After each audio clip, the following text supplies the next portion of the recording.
we are live on TikTok, YouTube, and CBCnews.ca.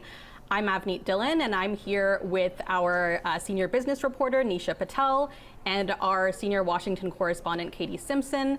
Nisha is in Toronto, and Katie is in Ottawa, where she's been hosting Power and Politics. And we're here to answer any questions you have about tariffs and trade, U.S.-Canada trade relations.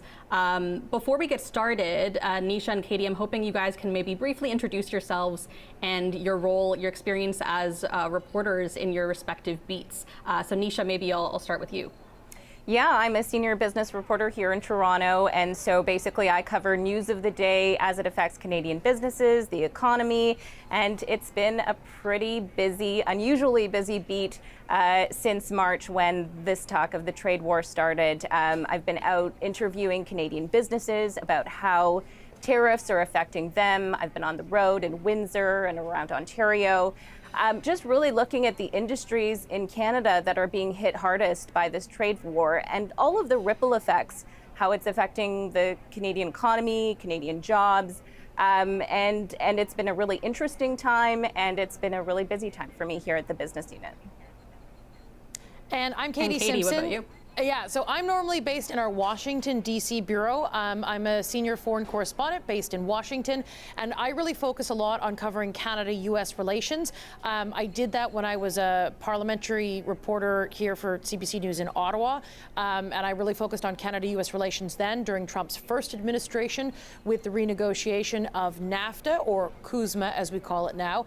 And then in 2020, I moved to Washington, D.C., still covered Canada-U.S. relations, but of course, the spotlight on that Canada-U.S. relationship really intensified when Donald Trump was reelected and started threatening to impose tariffs shortly after he was reelected in November of last year. And that's largely what I focus on. And this week I just happened to be in Ottawa because I'm backfilling at Power and Politics. So we are doing a number of interviews that are focused on this issue. So we are very much up to date on all that's going on in terms of the conversations that are happening in the negotiating room, as well as the broader political impact that these kinds of things have. Great. And so we're going to be answering audience questions today, all about trade and tariffs. We actually have our first live question already, which, Katie, maybe I'll ask you this one. This person is asking on YouTube, doesn't Saskatchewan import some of its wheat from the States? So off the top of my head, I am not specifically up to date on the exact imports of Saskatchewan, but what I can direct you to is there is a website that sort of goes over and looks at some of the major products. It's Canada, the Canadian Embassy in Washington, D.C. has a number of websites. They're called B2B websites, and it's sort of about business to business kind of thing. And they're fact sheets about what's going on in terms of, Canadian imports, Canadian exports. Canada is, of course, the United States' biggest customer when it comes to exports. But in terms of specifics for a specific product for a specific province, off the top of my head, I don't want to get it wrong, because if I get it wrong, that's the worst thing that can happen, is getting something wrong. So off the top of my head, I'm not quite sure about that specific nuanced question, but I would direct you to the Canadian Embassy website that sort of has a list of what things are sort of imported and exported. And another question we're getting on TikTok now, and this is a question we've been asked many times in the past, it has to do with CUSMA. Why isn't CUSMA being upheld? Katie, if you want to take a stab at that one. Sure. So CUSMA, which is the renegotiated North American Free Trade Agreement agreed to by Canada, the United States, and Mexico, Donald Trump has violated that. So Donald Trump has imposed tariffs on both Canada and Mexico, and he's targeted certain sectors, specifically with tariffs related to steel, aluminum. There are some tariffs for the auto sector, and then there are tariffs for copper in place right now, and then there are tariffs related to border security. The White House has created some exemptions for CUSMA-compliant goods. So goods that would qualify for free trade as a result of that agreement, they continue to flow back and forth across the border without any tariffs. Now, Canada has taken the United States to court, challenging them over some of the tariffs that have been imposed. The thing is, trade tribunals, court processes, they move very slowly. So while Donald Trump is moving at lightning speed to impose tariffs not just on Canada, but sort of reshape the entire global trading community, the global trading market, Canada is challenging it. Mexico has been challenging some of it as well. And so Canada has been using some of those legal tools as well as some of those trade tribunal tools to try and stop it.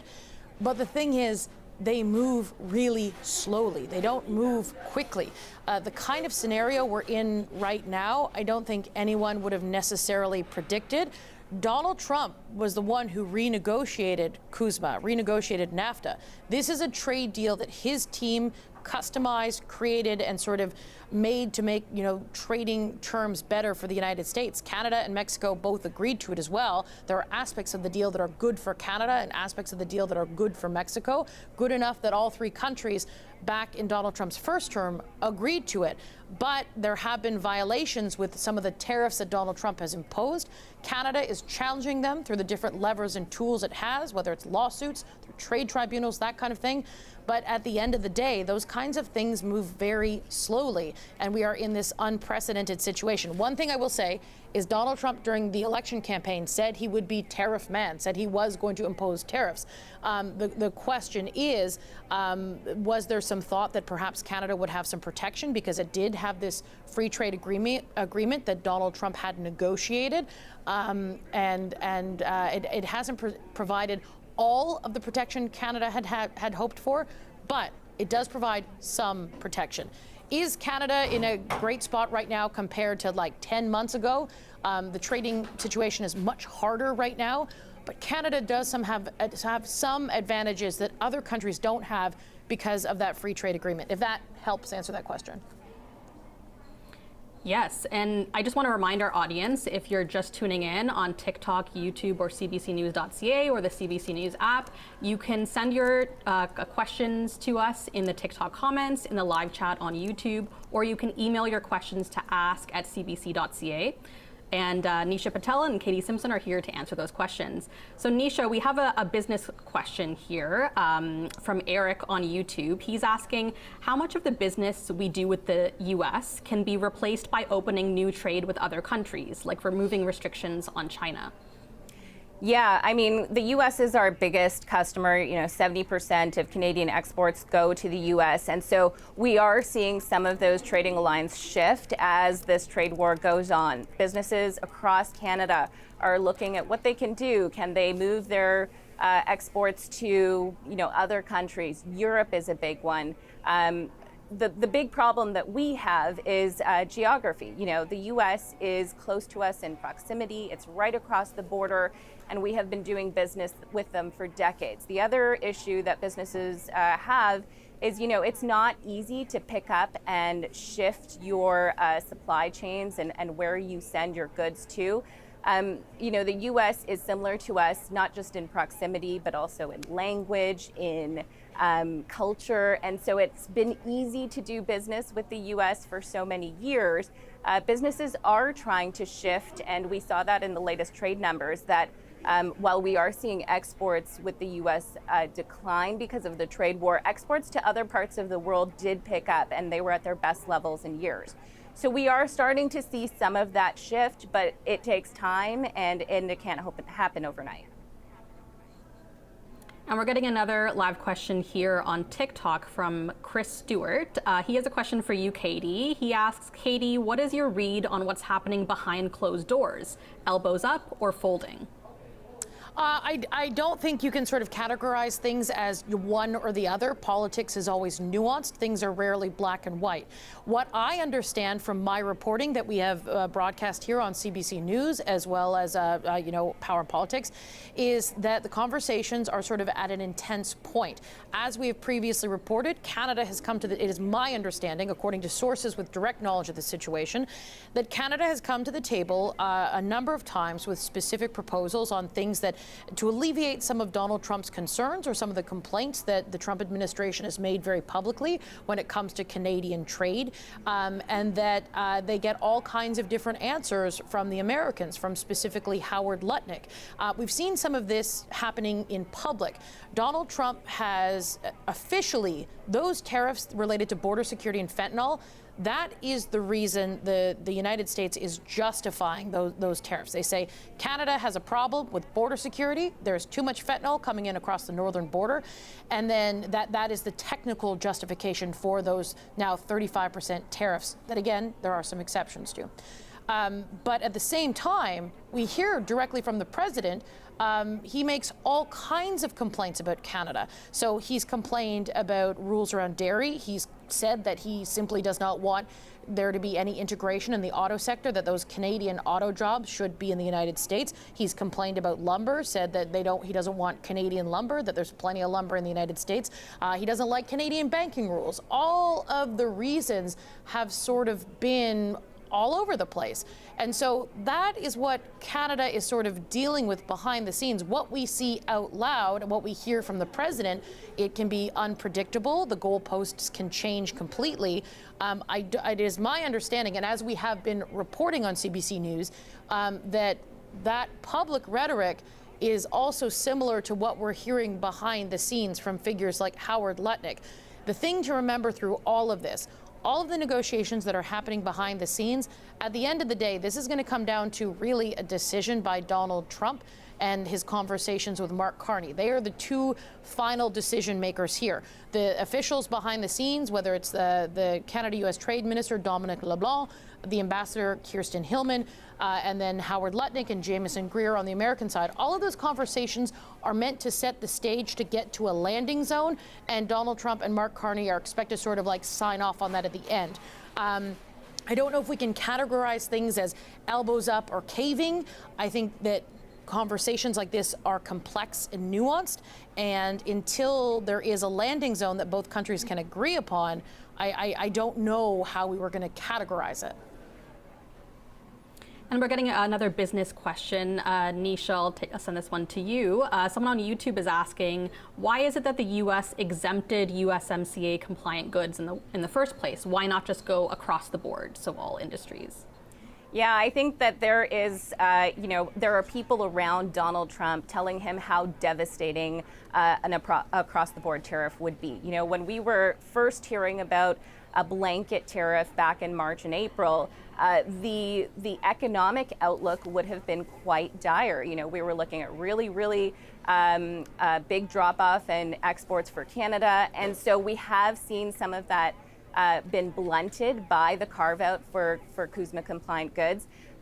Take a look at the energy tariff, for example. There's a 10% tariff on energy exports, but with the CUSMA carve-out, we aren't actually seeing any impact on energy exports for Canada. They're still crossing the border mostly tariff-free. The thing is, for Donald Trump, if there was that kind of blanket tariff, that would boost gas prices in the Midwest, and people would feel that right in their pocket. So I think there is an understanding that a blanket tariff would be really bad for not just the Canadian economy, for the U.S. economy. And while these negotiations are ongoing, we haven't seen that, but the threat of that is still there. And it's a really big concern, for businesses that are in certain sectors that do have a CUSMA carve-out. They've got a little bit of relief going on right now, but at any time that could change, and that's causing a lot of uncertainty. I just want to remind our audience, we are live on TikTok, YouTube, cbcnews.ca, the CBC News app. If you have any questions, you can email ask@cbc.ca or leave your questions in the TikTok comments or the live chat on YouTube. And we just got a question from Viennery on YouTube. And Katie, I'll send this one to you. They're asking, could Canada theoretically join the EU, being the, quote, most European nation that's not in Europe? I don't think that that is necessarily something that is in the cards in terms of some sort of formal agreement. For something like that to happen, I don't think that that is something that's in the cards necessarily, but I do think you could see a much deeper tie between Canada and the European Union. And we're already sort of starting to see some of those kinds of connections with Prime Minister Mark Carney, some of his early meetings, meeting with European leaders, meeting with as well as the British Prime Minister Keir Starmer. And we're sort of starting to see Canada, at least on the foreign stage, veer closer towards some of those European partners. Let's take a look at the statement that Prime Minister Mark Carney made last week about Canada's plan to recognize a Palestinian state at the UN General Assembly. While Canada's approach to that is going to be different than the UK and France, two key allies, Canada is sort of taking a step in the same page as those partners at this point. That is just one sort of avenue of foreign policy where Canada is sort of moving in that direction. We could see as well more opportunities for Canada and European partners to collaborate when it comes to trade, when it comes to other major projects, because again, Canada is concerned about, relying so heavily on the U.S. market at a time of such volatility, and perhaps this volatility is here to stay. Donald Trump is really proud of his tariff policy. He wants to reshape global trade, and so in terms of Canada relying on it as this stable, predictable partner, Canada is in a real difficult spot in this moment. So don't be surprised if there is greater collaboration with European partners in particular, other sort of collaboration when it comes to trade or foreign policy, all of those other kinds of things. So don't be surprised if you see that, but actually formally joining the European Union, I would not put money on that. And Nisha, we're getting a question on YouTube about food regulation. So I don't know if you'll be able to answer this one, but Marcy on YouTube is asking, what is Canada doing to protect its citizens from the U.S.'s lax food regulations? Yeah, I'm not quite sure where that is at, but right now we do know that, Canada has our own regulations on food. We have the Canadian Food Inspection Agency. When goods come across the border, they are inspected by the U.S. FDA, and then I imagine they are subject to all Canadian regulations. So you can't actually get a good from the U.S. that doesn't fall within Canadian food inspection regulations. So we can have a look at that and see if there's more to come up with for that. And we're also getting a question on YouTube from Guffman30, who is asking, if the court case in the U.S. challenging Trump's ability to implement tariffs for emergencies is ultimately successful, what happens? Would importers in the U.S. get reimbursed? Katie, have we heard anything about the possible impacts of that court case? So this court case is such a big deal, and we should be paying so much attention to it. I cannot stress that enough. Let me bring you up to speed on where that sort of sits right now, and then what the possible outcomes could be. So a number of American business owners who are deeply affected by the tariffs that are based on an emergency sort of situation. So that includes the border tariffs for Canada, so that 35% tariff right now, which there are some exemptions. That is on an emergency basis because Donald Trump has declared an emergency on the northern and southern border because of fentanyl, he says, and because of the flow of people moving into the United States illegally. The pretense for those Liberation Day tariffs, so the tariffs that are going on basically most all U.S. trading partners, he declared there was an emergency because of trade deficits. And so that was his justification to impose those tariffs that are now sort of expected to sort of kick up and get into place by Friday. They're part of a broader sort of program there. There have been some agreements and some frameworks reached there, but it's broadly those Liberation Day tariffs. They're all based on an emergency sort of situation here that Donald Trump has declared. And so a number of business owners in the United States, they got together, they have some lawyers. The lawyers, I believe, are working pro bono. I need to double check that, but I'm pretty sure they are. And they challenged the Trump administration in court. And the first initial ruling from a trade-related court said, you know what? U.S. President Donald Trump overstepped his power. He does not have the authority to regulate tariffs like this. The power actually rests with lawmakers in Congress. And so they've said, listen, we understand that this is our ruling for now. The Trump administration has challenged it. It's likely going to go all the way to the Supreme Court. In the meantime, the tariffs can remain in place. So it's all going to depend on sort of how these court rulings go in terms of whether things will be reimbursed or what sort of the options are there. I'm not, off the top of my head, I'm not specifically sure if reimbursement is one of the options or one of the remedies they're seeking in this case. But if ultimately this does go to the Supreme Court, the Trump administration plans to challenge it all that way. And if the court rules in favor of these businesses, then Trump can't, the understanding is, we don't want to predict what a court is going to do, but the understanding is that this would be a resource, a lever that Trump could not pull in his tariff war. Now, there are other ways the Trump administration could go about this. They're sort of throwing spaghetti at a wall, trying all options that they can do when it comes to sort of imposing a tariff regime, because Donald Trump really believes in them. He thinks that this is the way to boost the American economy. They can do sectoral tariffs, which we are seeing right now. What happens is that the federal government in the United States conducts what they call investigations.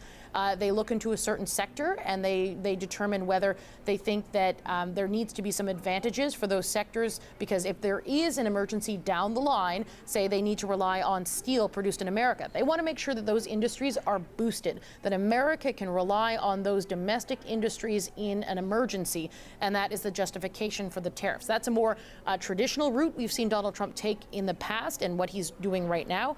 But again, that other lawsuit, that long journey that's going through the court system right now, Canadians should watch it closely, because it could have a significant impact on global trade, but also those tariffs related to border security and fentanyl.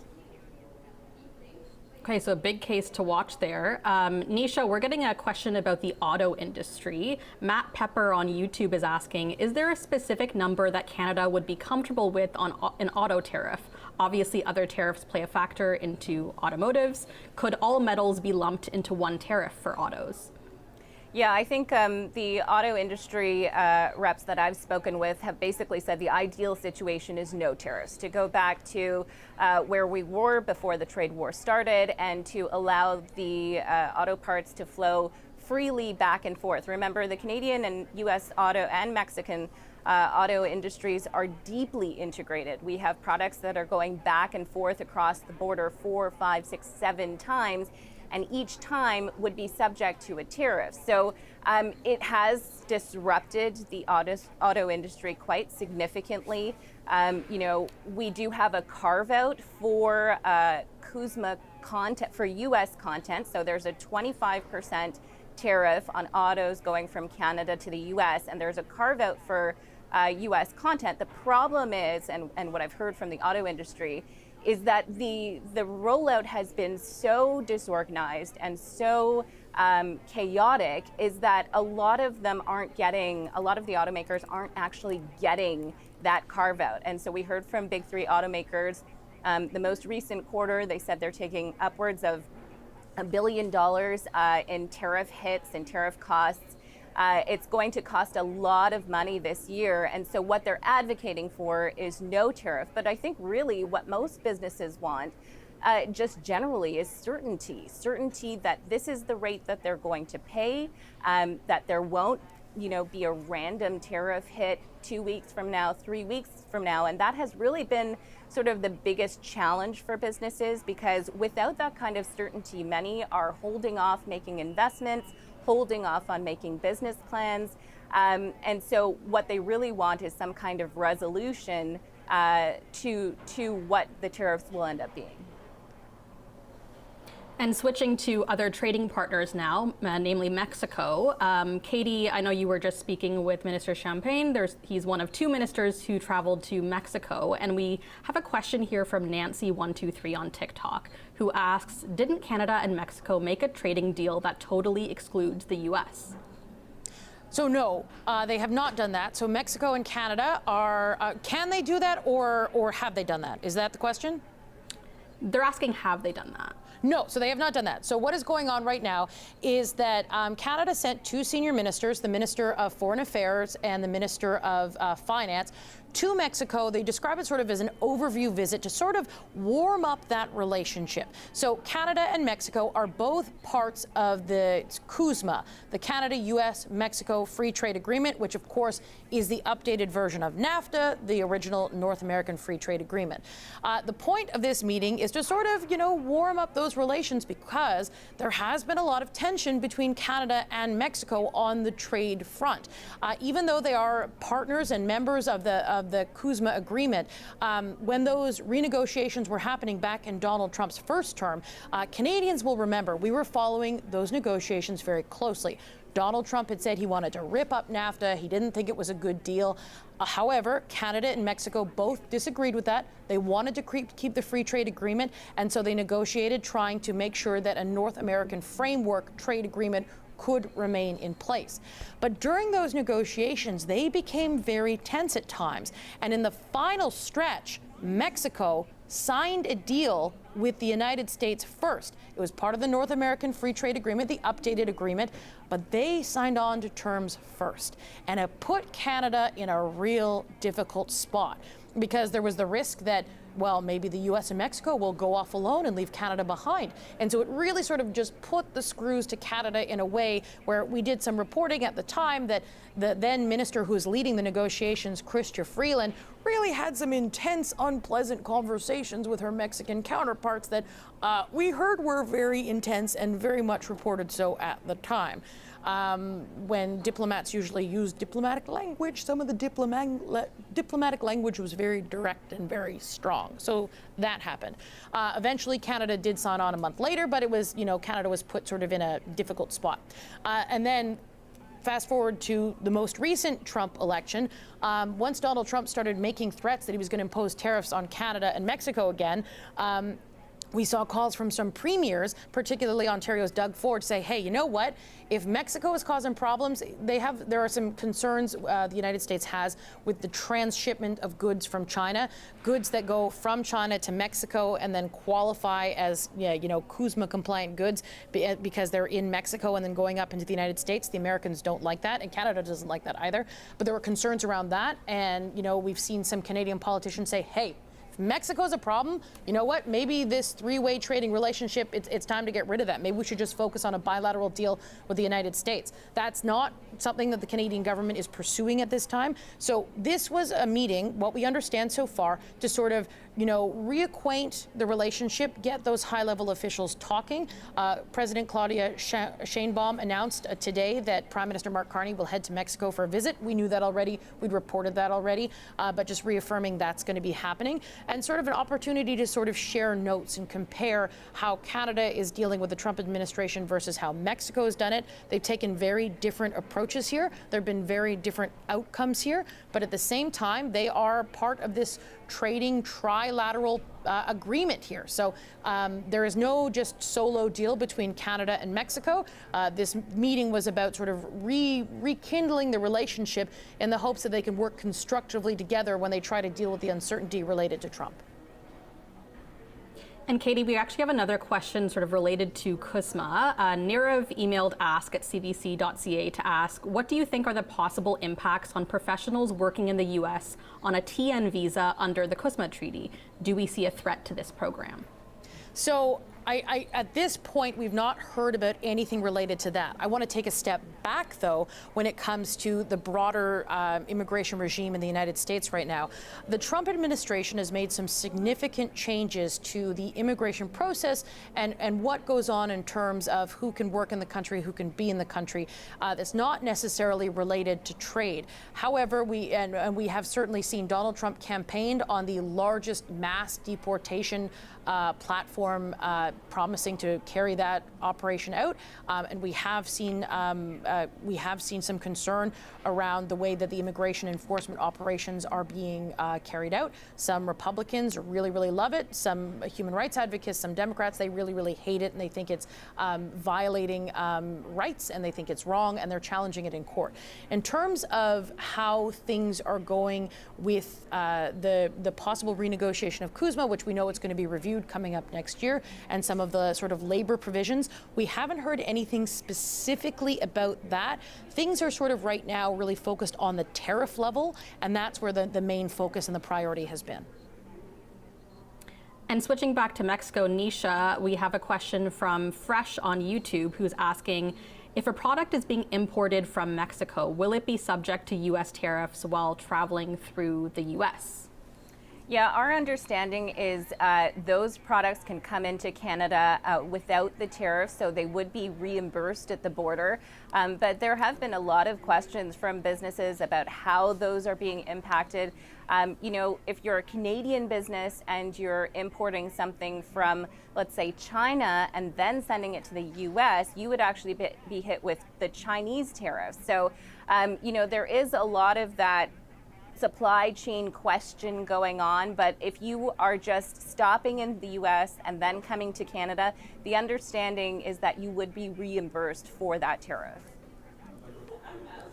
And staying on some business-related questions here, Nisha, we have Carol Pello on YouTube who's asking, boycotting American travel and taking American booze off the shelves appears to be having an impact. What other U.S. trade goods and services are being targeted with good effect? Yeah, you know, we're hearing a lot of stories about the grocery store, you know, Canadian shoppers looking to buy Canadian products. We make a lot of different food here in Canada, and so I know a lot of Canadian grocery stores are putting those symbols on the shelf to encourage Canadians to buy Canadian. I've heard from, you know, a lot of domestic clothing manufacturers and cosmetics producers. You know, we have a lot of clean skincare brands here in Canada. I think they've actually set up a whole website for Clean Beauty Canada, saying instead of buying, you know, products that are made in the States, buy beauty products that are made right here in Canada and ship within Canada. So those are a couple of other industries that might be somewhere where you could buy Canadian. And Katie, we're getting some questions about specific states now. Liam Welling on YouTube is asking, should Canada carve out specific trade deals with border states like Maine, Vermont, etc.? Well, so right now the conversations are being held from federal government to federal government.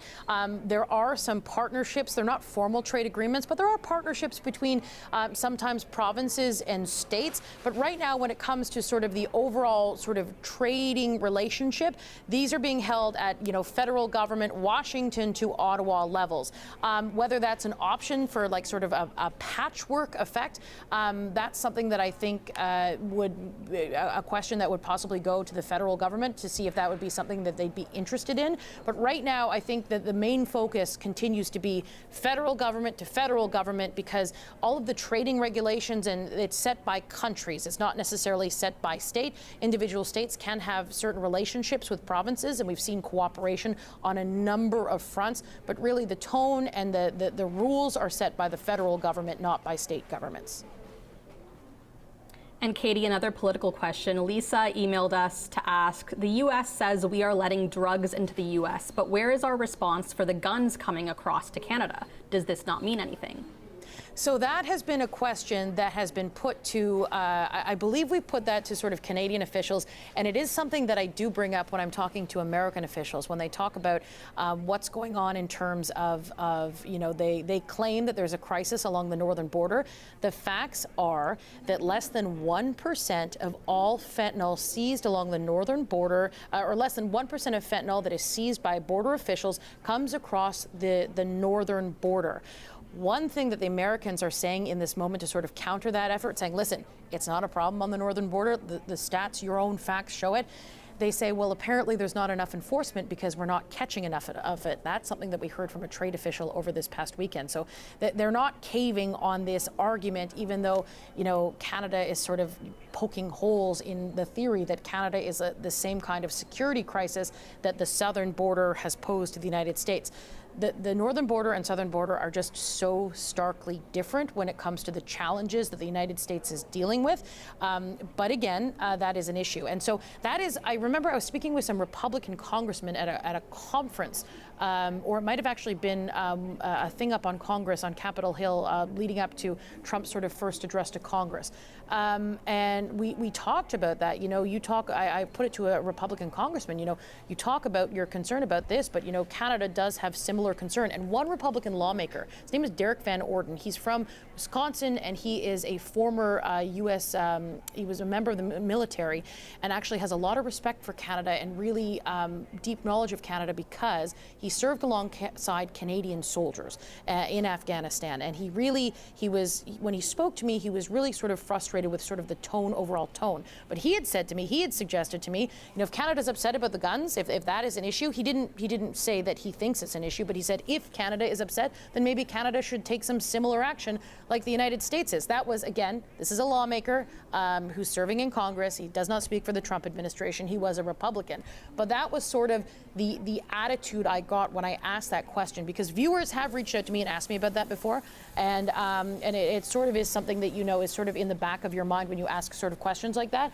I'm largely focused in the United States, so I ask questions more of American lawmakers and members of the Trump administration. I know I'm in Ottawa right now backfilling on Power and Politics, and these have sort of been questions, about like the concerns about safety along the northern border, the northern U.S. border and the southern Canadian border. And it is something that, I hear from viewers in the past. But in terms of have we heard anything from the federal government about that, off the top of my head, I don't think so. But it is something that I have raised in the past with some Republican lawmakers to see, you make this argument, but what about this concern that Canadians have? And that was the answer I got from one Republican lawmaker. And just want to remind our viewers watching, if you're watching on YouTube, you can leave your questions for Washington correspondent Katie Simpson or business reporter Nisha Patel in the live chat on YouTube. If you're watching on TikTok, you can leave your questions in the comments. Or if you're watching on streaming or our website or app, you can email your questions to ask@cbc.ca. Nisha, we actually have a question about who pays these tariffs. Mad Ride on YouTube is asking, can you please confirm that at the end of the day, consumers are the ones paying for the tariff? Yeah, I think ultimately the tariff costs will be passed on to consumers. Basically, the way the tariff takes place is that it gets hit on the importer of record. And so generally that would be the U.S. business that is importing the good. But there's a little bit of negotiation happening. So if you are a Canadian business and you are worried about losing your U.S. customers, you may eat a little bit of the tariff to try and not lose those U.S. customers. So there could be some companies on the Canadian side of the border absorbing some of the tariff. They could be passing on some or all of the tariff to the U.S. company. And so there's a little bit of back and forth going on, but basically it just ripples down through the supply chain. So if you are a U.S. company that's getting all of the tariff and then you are adding that on to your good, then yes, ultimately the consumer is the one that is paying the tariff. Now, what we did see before the tariff deadline hit was a lot of front running of goods. So a lot of businesses that had the sense that this was coming and that this was going to be real, they imported a whole whackload of goods so that they could avoid the tariffs. So before that April 1st deadline, I heard from one company that imported a year's worth of inventory to avoid the tariffs. And so those companies have not passed on the tariff for the large part because they were able to avoid the tariffs for some portion of time. So that's actually why we haven't seen a lot of those price pressures ripple through to inflation so far. The sense is, though, that if this goes on for much longer, if there are new tariffs that take place where companies weren't able to avoid them by front-running their goods, that could have a big impact on prices. And we're also getting a question, Nisha, about Canadian products that are entering the U.S. Someone on TikTok is asking, has the U.S. increased scrutiny on those Canadian products entering the U.S.? Have we heard anything about that? Yeah, so even though we're hearing that, 95% of Canadian goods subject to that new 35% tariff are exempt if they are CUSMA compliant, what's been happening is that businesses have been rushing to make sure that they have CUSMA compliance. And so before the trade war started, they didn't really have to worry about the paperwork for that. But now to ensure that they are exempt, they have to go through the process of getting that certificate of origin, of making sure that they can prove that 60% of their good was made in Canada or made on Canadian soil. And so in order to avoid the tariff and prove their CUSMA compliance, they need to get that certification of origin. So say, for example, you are a Canadian food company and you're importing quinoa from Brazil. You can't send that to the U.S. and avoid tariffs. But if you are importing quinoa and turning it into a noodle or something and processing it, then that would be applicable for CUSMA compliance. So the businesses have to go around and make sure they have that certificate of origin. And what we are hearing now at the border is that border services have really ramped up their scrutiny of those products. So we talked to one customs broker last week who said that, getting through customs used to take maybe 30 minutes. Now it can take as much as 5 or 6 hours because they have to go through all of those codes and make sure that all of the different products that are passing through, do they avoid tariffs or do they get hit with that tariff? So it really has been a big process. It's been quite chaotic, and it's costing businesses a lot of time and extra money to make sure that they are subject to the exemption. And Katie, we're getting a question from Larry on YouTube who's asking, is this tariff talk about access to our water? Have we heard anything about that? So Donald Trump has complained or sort of set his sights. He's made some offhand comments about Canadian water and concerns around that. What we know about what's going on behind the scenes right now is this is largely focused on the economic relationship and Donald Trump wanting to sort of take jobs from wherever they are and getting them back to the United States. So think about auto jobs in Ontario. He openly talks about how he does not think there should be cars coming in from Canada, even though cars coming in from Canada is it's not an accurate way to describe what's going on. There's so much integration in the North American auto market that cars go back and forth multiple times across the border. It's not like the cars are just going into the United States. But the way he talks about it is that he wants to see those jobs in Canada be moved to the United States. Doesn't matter if they're specifically Canadian jobs, they could be jobs from anywhere. He wants jobs taken from countries brought to the United States, and because the United States is this massive, massive powerhouse of an economy, the most powerful in the world, that he thinks he has the power to do this. And it does not matter if you are sort of an ally, a longtime ally, or who you are on the world stage. This is the ultimate goal here for Donald Trump. So I think that is really the focus of where the conversations are behind the scenes. This is about creating American jobs. This is about growing the American economy and finding ways to pay down the American debt, even though economists would look at tariffs and say, well, it's actually the importer that's paying the tariff. And a lot of these companies, so for example, one of the things I always sort of point out and use as a sort of tangible example, the tariff regime has come in. And it's really having a big impact on the American auto sector, on the American auto workers. And we're hearing from sort of the big three, those big three American automakers, that they're taking $1 billion hit to their profits in a quarter. And so Donald Trump wants these American automakers to thrive. He wants them to, hire more people, have those jobs, expand plants in the United States. But how can you get that industry to do those kinds of things if those companies are taking $1 billion hit in profits in a quarter? So I think that, there are concerns about Donald Trump's intentions with Canada. He has talked about, all of the talk around the 51st state. Is he actually going to go through and make Canada the 51st state? Canada has said loud and clear, no. Canada does not cooperate with that. Canada is not going to cooperate with that. So that is not happening.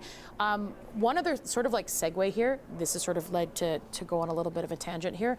A lot of Canadians ask, so when I report in the United States, when Donald Trump talks about that, I always include it in the piece because I think that when your closest, what has traditionally been your closest neighbor and the most powerful leader in the free world is talking about annexation of a sovereign country, I think it is really important to include that for context, include it for just so Canadians are aware. So Canadians just have a better picture and understanding of what is being said in Washington. Some Canadians send me a lot of emails saying you shouldn't give this airtime. Why are you just giving this? Why are you giving this a platform? Why are you including this?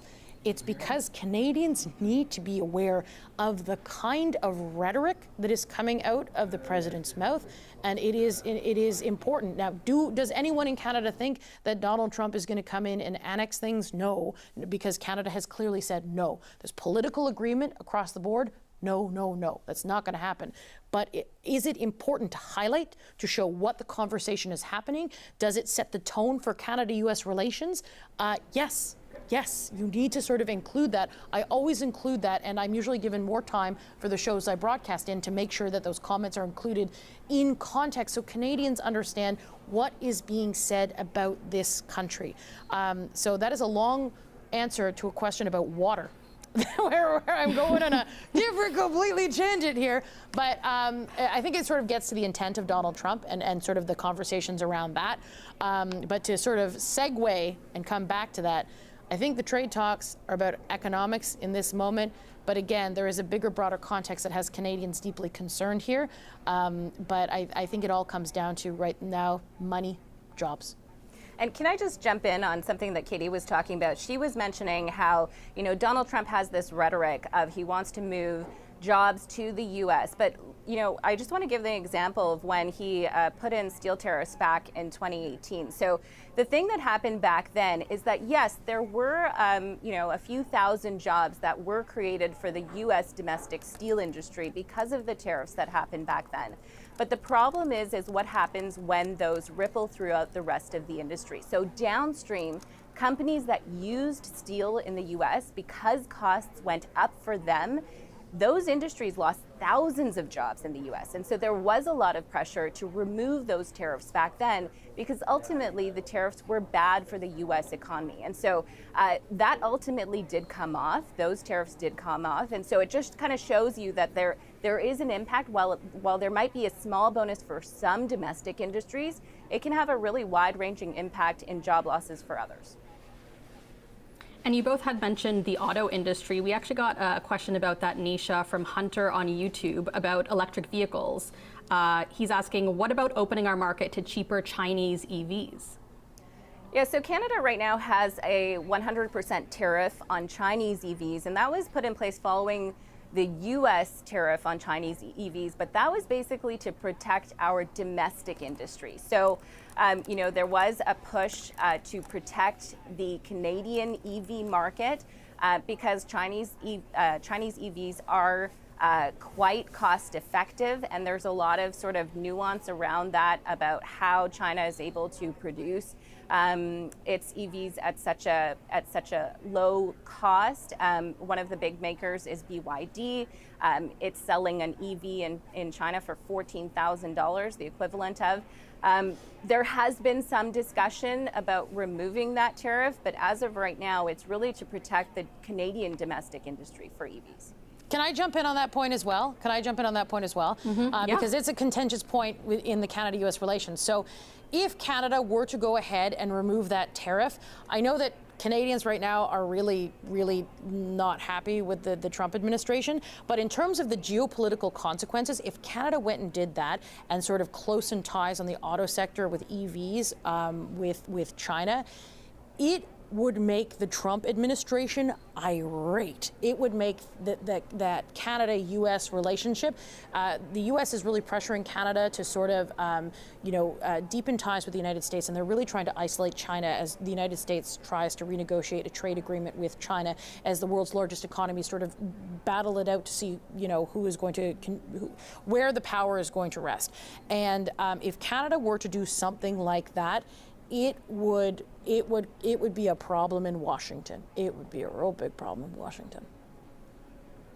And we've actually reached nearly the end of our live. We only have about 2 minutes left, but I'm going to ask one last question to both of you. A TikTok user is asking, what would be the ideal outcome that is also realistic here? So I'll get maybe the business and political perspective. Nisha, I'll start with you.